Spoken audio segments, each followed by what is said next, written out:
Hello guys, welcome to my today's video. Today's video will be so interesting and exciting. Today I will with you. So my name is Aytolkun and the English teacher. That's me, English teacher. So today I will say about how to learn 100 top vocabulary in English. So it needs your vocabulary. So and it's part 2. Just I think that the part 1 was with nouns and verbs.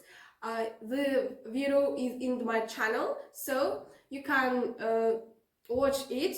And let's start. Good luck. So with you, Aytolkun. Баршаңызға қайырлы күн, құрметті оқушылар. Сіздермен бірге бүгін болатын мен Айтолқын. Және де бүгін біз сіздермен бірге ағылшын тілінде ең көп қолданылатын 100 сөз атты сабағымыздың екінші бөлімін жалғастыратын боламыз. Бүгін сіздермен бірге есімдіктер және сын есімдермен танысамыз.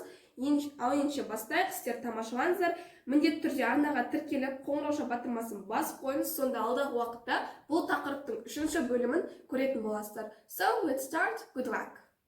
Міндетті түрде арнаға тіркеліп қойыңыздар. Ал ендеше бастайық. Ағылшын тілінде ең көп қолданылатын 100 сөз. Екінші бөлім. Жалпы бүгін біз сіздермен бірге есімдіктер және де сын есімдермен танысатын боламыз. Есімдіктер ол бізде ол, сен, анау, мынау, яғни есімдік қандай бір затты есімдеп айтатын сөз табы. Ал енді сын есім өздеріңіз білетіндей қандай, қай деген сұрақтарға жауап беретін, қандай бір заттың сипатын, сынын айтатын, білдіретін сөз табы. So let's start. Жалпы ең алдымен біз есімдіктермен бастайтын боламыз. Сіздерге презентация шықты. He есімдігінен бастаймыз. He. Біз қазақ тілінде қазір сіздермен бірге ақаулықтар болып жатыр, ренжімеңіздер.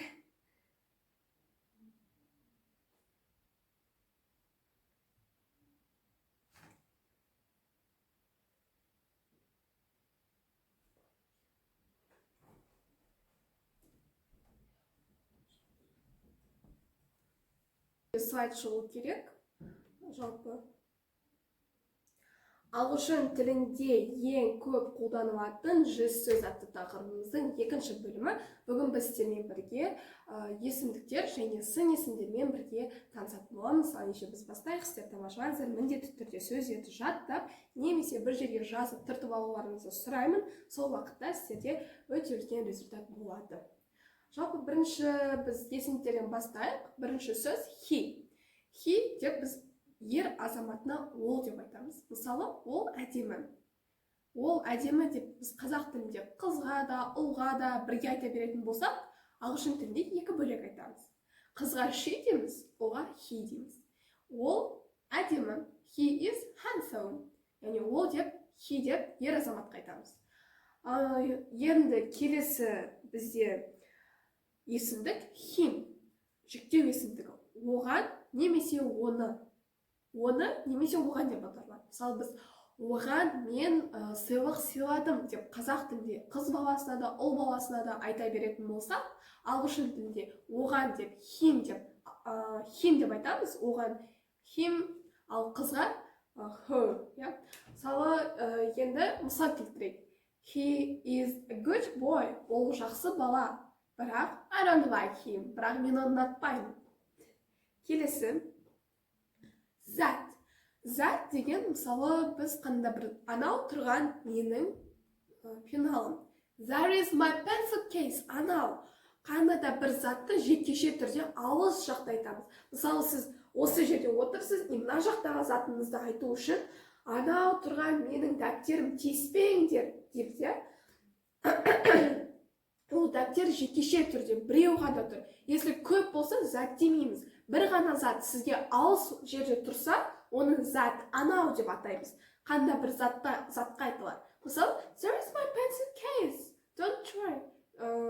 Ол менің pencil case, яғни менің пеналым тиіспеңдер деген сияқты. Алыс тұрған затқа айтамыз. Келесі me. Мені. Do you miss me? Мені сағындың ба? Деген сияқты. Мені, me. Келесі she. айта кеткенде біз ол деп қазақ тілінде ұлға да қызға да бірдей айта беретін болсақ, ағылшын тілінде he деп ұл баласына айтамыз, яғни ер азаматына, she деп әйел адамына, қыз баласына айтамыз. She қыз баласына деп айтамыз, she деп дыбысталады. She is beautiful, ол әдемі. Яғни қыз баласына айтып тұр, иә? Келесі, them, оларды.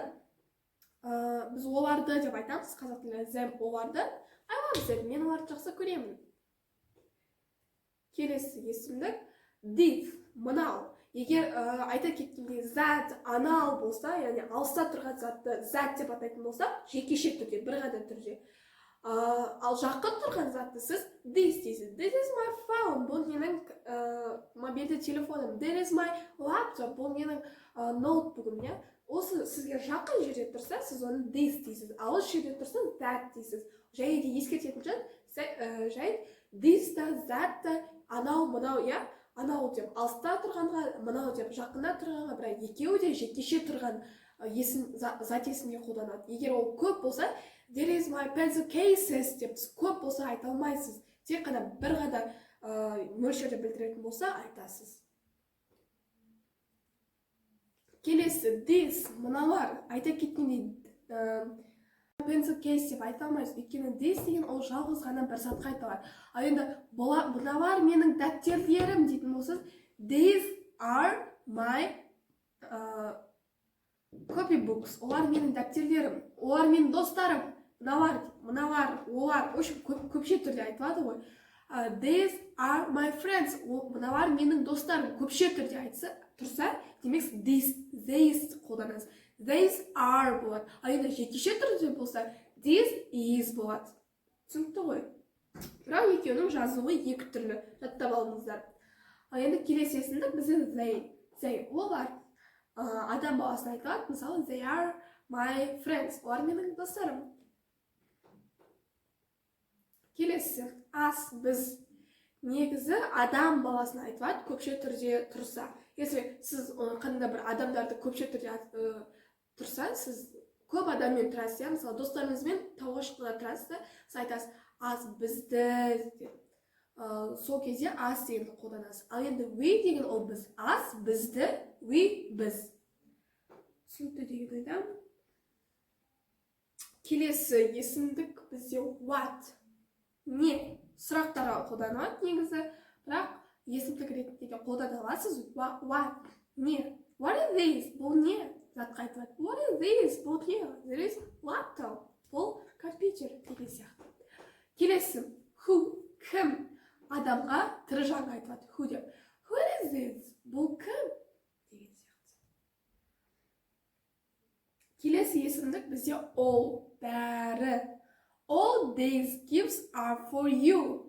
Бұл сыйлықтың барлығы саған. All, барлығын айтамыз. Есіңізде зат көп болса, all дейсіз. Көп нәрсе. Келесі, any, бірнеше. Көбінесе болымсыз, немесе сұралы сөйлемдерге қолданылады. Бірақ, бұлай да қолданып бересіз. Do you have any friends? Do you have any friends? Do you have any friends? Сенің достарың бар ма? Деген сияқты any'ді сұралы немесе болымсыз сөйлемдерде қолданасыз. Ескертетін жайт, бұл сөз бізде кейбір жағдайда саналмайтын зат есімдер ішінде қолданылады. First, бірінші деген сөз емес, алғашқы. Мысалы, for example, менің алғашқы махаббатым, my first love. Келесі, біз уже сын есімдерден бастап жатырмыз. Good'тен бастап бізде сын есім, есімдіктер толығымен аяқтадық. Енді сын есімдерге көшейік. Good, жақсы. I feel good, мен өзім жақсы сезініп тұрмын. Her, оның қыз баласына айтады. Her smile is beautiful. Оның ер азаматына айтады. His car is expensive. Кешірім сұраймын достар, менде есімдер мен сын есімдер араласып кетіпті. Бірақ сіздерге қайсының есімдік екенін, қайсының сын есім екендігін айтып отырамын. Енді her, his деген бізде ол яғни есімдік екені білініп тұр. Өйткені her деп тәуелдік есімдігі деп айтыпты да, оның телефоны деген сияқты. Her, оның қыз баласына айтылады. Мысалы, оның шаштары әдемі. Her hairs are beautiful. Немесе ол баласына he деп айтамыз. Оның ер азаматына. Мысалы, оның көлігі қымбат. Her car is expensive. Келесі бізде just, тек қана. Just бізде сын есім болып табылады. Тек қана just. We just friends. Біз жай ғана достармыз. Тек қана, жай ғана деп аударуға береді. Келесі more, көбірек. Бұл бізде сын есім. Some, more, бір мағынаны білдіреді. Негізі көбірек болып табылады. Немесе бірнеше деп аударсаңыз да болады. Some, more, I need some time, I need more time. Мен бірнеше уақытты қалаймын, немесе мен көбірек уақытты қалаймын. Негізі екеуі бір-бірдей синоним болып табылады. Екеуіне қолдана берсеңіз дұрыс. Келесі, my, менің, бұл бізде есімді. There is my train, there is my laptop. Бұл менің жекеменшік, бұл менің көлігім, бұл менің компьютерім. Деген сияқты. Келесі бізде сын есім new, жаңа. His car is new. Оның көлігі жаңа. Келесі one, бір емес, бір күні. Мысалы, one day I was на-на-на-на. Мысалы, бір күні мен осындай болдым деген сияқты. Бұл бізде сын есім болып табылады. One day I was деп мысалы ертегілерде айтылады. Бір күні мен на-на-на-на. Келесі other, our, your, their. Бұл бізде есімдіктер. Other, біреу, our, біздің, your, сенің, their, олардың. Түсінікті ғой, иә? Осымен достар, бүгінгі біздің есімдіктер және сын есімдермен танысу сабағы аяқталды. Ендігі кезекте бізде сан есімдермен және он сөз табылады. Ендеше бүгінгі сабақ сізге қызықты әрі пайдалы болса, міндетті түрде арнаға тіркеліп, лайк батырмасын басып кетіңіздер. Сіздермен бірге болған Айтолқын. Келесі кездескенше қош сау болыңыздар.